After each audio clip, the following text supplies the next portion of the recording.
श्री शिवाय नमस्तुभ्यम। जय महाकाल। कैसे हैं आप सभी लोग? देखिए, आप सभी को पता है कि 30 मई 2025 के दिन पड़ रही है ज्येष्ठ मास की संकष्टी चतुर्थी, जो है शुक्रवार के दिन की। और पूज्य गुरुजी ने अपनी कथा के दौरान शिव महापुराण का सबसे अचूक को चतुर्थी तिथि के दिन करना होता है 3 शमी के पत्तों वाला अचूक उपाय। पूज्य गुरुजी ने कहा, जब आपकी कोई इच्छा, कोई हृदय की बात पूरी नहीं हो रही होती है, घर में एक के बाद एक संकट, समस्या, परेशानी बनी हुई है, धन की आवक सी आपके घर में रुक गई है, परिवार की उन्नति रुक गई है, परिवार की सत्ता में कमी आ रखी है, तो एक छोटा सा उपाय आज के दिन को आप जरूर करना है। गुरुदेव की कथा से सुन करके और समझ करके पूरे उपाय को बहुत आसान भाषा में आप सभी लोगों को बताऊंगा। परंतु उससे पहले आप सबसे बस एक छोटी सी प्रार्थना है कि जो लोग पहली बार आए हैं, चैनल को सब्सक्राइब जरूर कीजिएगा और वीडियो को लाइक करके देव आदिदेव महादेव का कोई सा भी प्यारा नाम कमेंट बॉक्स में लिखना मत भूलिएगा।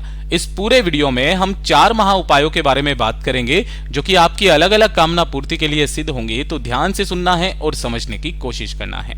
सबसे पहले बात करते हैं हमारे पहले वाले। पूज्य गुरुजी ने कई बार शमी के पत्ते का और शमी के पौधे की भी महिमा बताई है। गुरुदेव ने कहा कि ये जो एक शमी का पत्ता होता है, ये जो एक शमी का पत्ता है, ये 14 करोड़ सोने की मुद्राओं के बराबर आंका गया है। 14 करोड़ मुद्राओं के बराबर, किसकी? सोने की मुद्राओं के बराबर नापा गया है। जिस घर में कोई एक शमी का पौधा होता है और जिसके नीचे अगर सुबह शाम घर की स्त्री एक गाय की घी का गोलबाती का दीपक प्रज्वलित करती है, उस घर में सदैव शिव निवास करते हैं। उस घर में कभी कर्ज नहीं बढ़ सकता महाराज, उसके घर पर कभी भी कोई नजर, जादू, टोना टोटका नहीं हो सकता। सदैव शिव उनकी रक्षा करते हैं। साथ ही साथ एक शमी का पत्ता 52,000 ब्राह्मणों की साक्षी तक करवाता है। इतना अद्भुत प्रमाण है शिव महापुराण के अंदर शमी के पौधे की। और ये जो उपाय है पहला वाला, आपको 3 शमी के पत्तों से करने वाला। गुरुदेव ने कहा कि अगर आपके घर में मान लीजिए कोई बच्चा है या कोई बड़ा है ना, जो दिमाग से थोड़ा सा परेशान है, मतलब कि किस तरीके से, वो पढ़ाई लिखाई नहीं करता है ना, पढ़ाई लिखाई करता है तो उसको कुछ याद नहीं होता है ना, या तो पढ़ाई में कमजोर हो या फिर याद नहीं होता है, अपशब्द बोलता है, गलत रास्ते पर जा चुका है, आपकी बात नहीं मानता है, तो ऐसे बच्चों के लिए आपको जो भी परेशानी होती है कि ये आगे चल करके क्या करेगा, क्या नहीं करेगा, तो इस उपाय को अब माँ बाप को करना है चतुर्थी तिथि के दिन। इस चीज का ध्यान रखना, ठीक है। क्या करना है? 3 शमी के पत्ते लेने, ज्यादा नहीं। 3 शमी के पत्ते कहां से तोड़ोगे? यहां से तोड़ना। ये जो पूरा गोले में बनाया, ये 1 शमी का पत्ता है। इसी के साथ में आपको लेना होगा 1 लोटा शुद्ध जल अपने घर का तांबे के कलश में। साथ ही साथ इन दोनों को लेकर के पहुंच जाना है भोलेनाथ के मंदिर में, शिवलिंग के पास। और कुछ नहीं चाहिए, केवल 3 शमी के पत्ते और 1 लोटा शुद्ध जल। एक चीज का ध्यान रखना, जब आप इस जल को लेकर के जाएंगे तो जिस व्यक्ति के निमित्त आप इस उपाय को कर रहे हो, जिस बच्चे के निमित्त, उसका हाथ एक बार इससे स्पर्श जरूर करा दीजिएगा। और जब आप इसे लेकर के महादेव के मंदिर पहुंचेंगे तो शिवलिंग के पीछे की तरफ जाकर के आपको खड़े हो जाना है। ऐसा करने से क्या होगा? आपका मुख उत्तर दिशा की तरफ में हो जाएगा। जो कलश आपने लिया है, देखिए, पूजन पाठ कर लेना जो भी आपको करना है। उसके बाद में जब आप इस उपाय को करोगे तो जो कलश आपने लिया है, इस कलश के अंदर उस व्यक्ति का, उस बच्चे का नाम और गोत्र बोल करके 1 शमी का पत्ता आपको इसके अंदर डालना है। जिस व्यक्ति के निमित्त कर रहे हो उसका नाम और गोत्र बोल करके, ठीक।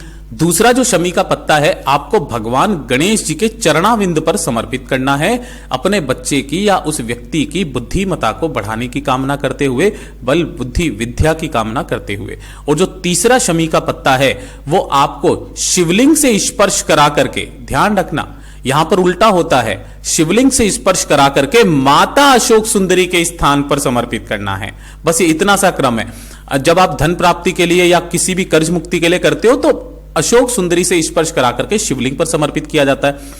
यहां पर आपको शिवलिंग से स्पर्श करा करके माता अशोक सुंदरी के ऊपर समर्पित करना है। समर्पित कर देने के पश्चात इस कलश में, जिसमें आपने 1 शमी का पत्ता डाला हुआ है, ये वाला, ठीक है, इस कलश के जल को लेना और इसका थोड़ा सा जल सबसे पहले माता अशोक सुंदरी के स्थान पर समर्पित करना। श्री शिवाय नमस्तुभ्यम मंत्र का स्मरण करते हुए थोड़ा सा जल आपको भगवान गणेश जी के चरणाविंद पर समर्पित करना है। और जो अंत में जल बचेगा, उस समस्त जल को आपको शिवलिंग के ठीक ऊपर जब आप समर्पित करेंगे तो तुम रुका महादेव के नाम से समर्पित करना। किनके नाम से? तुम रुका महादेव के नाम से समर्पित करना। जो भी जल जलाधारी से बह करके नीचे की तरफ आएगा उस जल को आपको एकत्रित करना है, रोकना है, अपनी कामना कह करके इसे घर लेकर के जाना है और अपने बच्चे को इसे पिला देना है। महीने में जो चतुर्थी पड़े, भाई देखो महीने में 2 चतुर्थी पड़ती है, आप जितनी चतुर्थी इस उपाय को कर सकते हैं, धीरे धीरे करके आपके बच्चे की जो बुद्धिमत्ता का लेवल है वो बढ़ता चला जाएगा, सही रास्ते पर आ जाएगा, आपको कहने की जरूरत नहीं पड़ेगी, खुद ब खुद पढ़ने बैठ जाएगा। पूज्य गुरु जी का बहुत अद्भुत और अचूक उपाय है, जरूर कीजिएगा। और ये जो दूसरे नंबर का उपाय गुरुदेव ने बताया ये आपके पूरे परिवार के लिए है।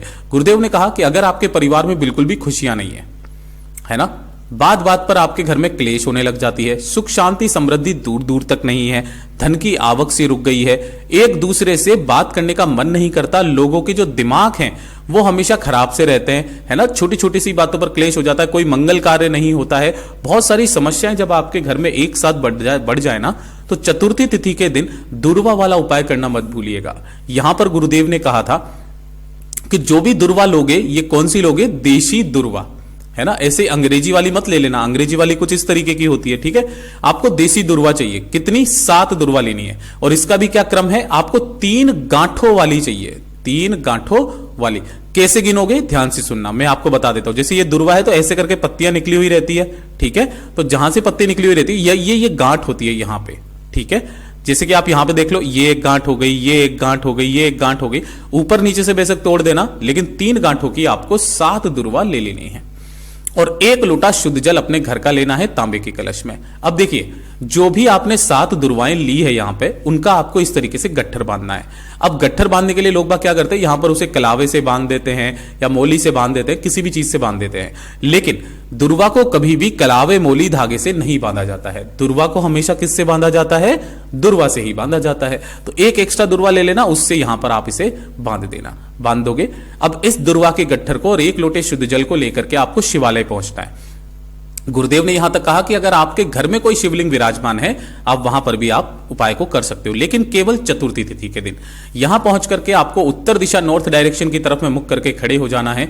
दोनों हाथों में आपको अब कलश लेना है। परिवार की चाहे स्त्री करे चाहे पुरुष करे, कोई भी इस व्यक्ति इस उपाय को करना, दोनों हाथों में लेकर के अपना खुद का नाम और गोत्र बोलना और भोले बाबा से विनती कामना करते हुए समस्त जल को आपको शिवलिंग के ठीक ऊपर समर्पित करना है। श्री शिवाय नमस्तुभ्यम मंत्र का स्मरण करते हुए जो भी जल जलाधारी से बहकर के नीचे की तरफ आकर के गिरे ना, इस जल को आपको रोक लेना है, एकत्रित कर लेना है। और जब भी आप इस जल को यहां पर समर्पित करेंगे, किनके नाम से करोगे?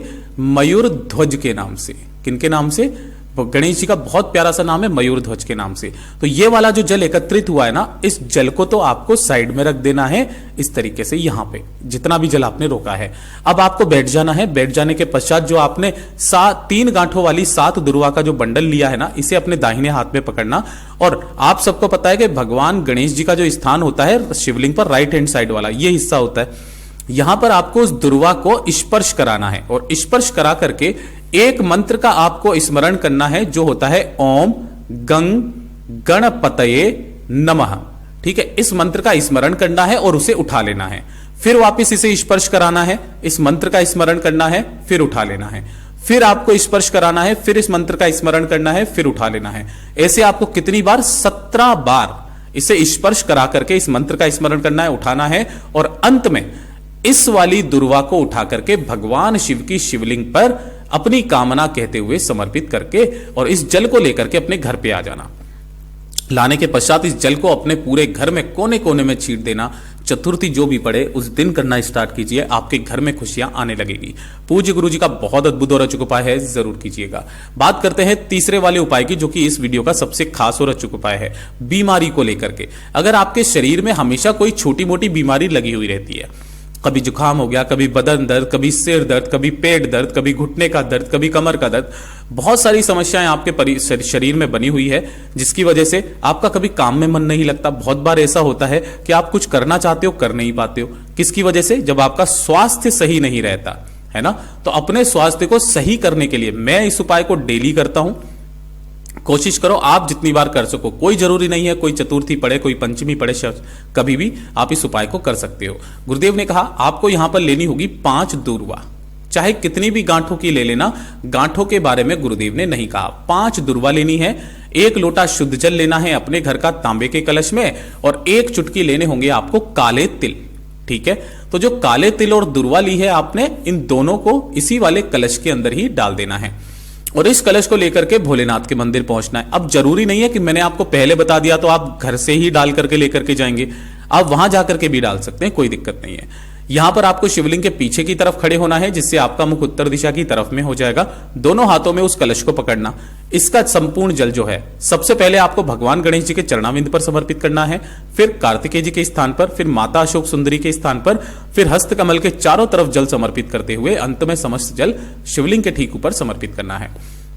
जो भी जल जलाधारी से बहकर के नीचे की तरफ आएगा उस जल को एकत्रित करना, अपने दोनों नैनों पर अवधूतेश्वर महादेव का नाम लेकर के उस जल का आचमन करना स्टार्ट कर दीजिए। गुरुदेव ने कहा इसका इतना बड़ा प्रमाण है महाराज कि आपके शरीर में कभी कोई बड़ी बीमारी प्रवेश नहीं करेगी। पूज्य गुरु जी का बहुत अद्भुत और अचूक उपाय है, जरूर कीजिएगा। और चौथे नंबर का उपाय जो आप सभी लोगों के लिए, कि हर किसी की मन में इच्छा होती है कि उसका खुद का घर का मकान हो, उसकी खुद की घर की जमीन हो, जिसमें वो अपने परिवार के साथ खुशियों से रहे। तो अगर आपका भी ऐसा ही मन है, सब कुछ करने के बाद में भी कुछ व्यवस्था नहीं बैठती है ना, तो एक बार चतुर्थी तिथि के दिन इन वाले उपाय को करना स्टार्ट कीजिए। जो चतुर्थी का दिन पड़े उस चतुर्थी के दिन केवल एक गाय के घी का गोलबाती का दीपक लेना, साथ ही साथ कुछ भी मीठा भोग मोदक का या लड्डू का लेकर के किसी भी गणेश जी के मंदिर में जाना और गणेश जी के मंदिर में जाकर के इस दीपक को जलाना। दीपक को जला करके उन्हें मोदक का या लड्डू का भोग लगाना और भोग लगा करके उन्हीं के सम्मुख में आसन लगा करके बैठ करके एक ये पंचरत्नम स्रोत होता है जिसे बोला जाता है श्री महागणेश पंचरत्नम स्रोत। इसका केवल मैं एक श्लोक आपको बता रहा हूं, पूरा का पूरा आप इंटरनेट से डाउनलोड कर सकते हो। गुरुदेव ने इसकी बहुत बड़ी महिमा बताई है। इन दोनों चीजों को रखने के पश्चात दीपक और आपका प्रसाद श्री महागणेश पंचरत्नम स्रोत का मात्र आपको पाठ करना है चतुर्थी तिथि के दिन भगवान गणेश जी के मंदिर में। वहां नहीं जा सकते, आपके घर में जहां पर गणेश जी विराजमान है वहां पर आप इस उपाय को कीजिएगा। ज्यादा से ज्यादा 1 साल कहीं ना कहीं से आपके घर में धन की आवक होना स्टार्ट होगी, जिसकी वजह से आपके घर में आपका खुद का भी घर होगा। पूज्य गुरु जी के सभी उपाय बहुत ही ज्यादा खास और अद्भुत है, जरूर कीजिएगा। वीडियो पसंद आए तो लाइक जरूर करना, चैनल को सब्सक्राइब जरूर कीजिएगा। मैं आपसे मिलता हूं अगले वीडियो में, तब तक के लिए ओम नमः शिवाय, हर हर महादेव, जय महाकाल।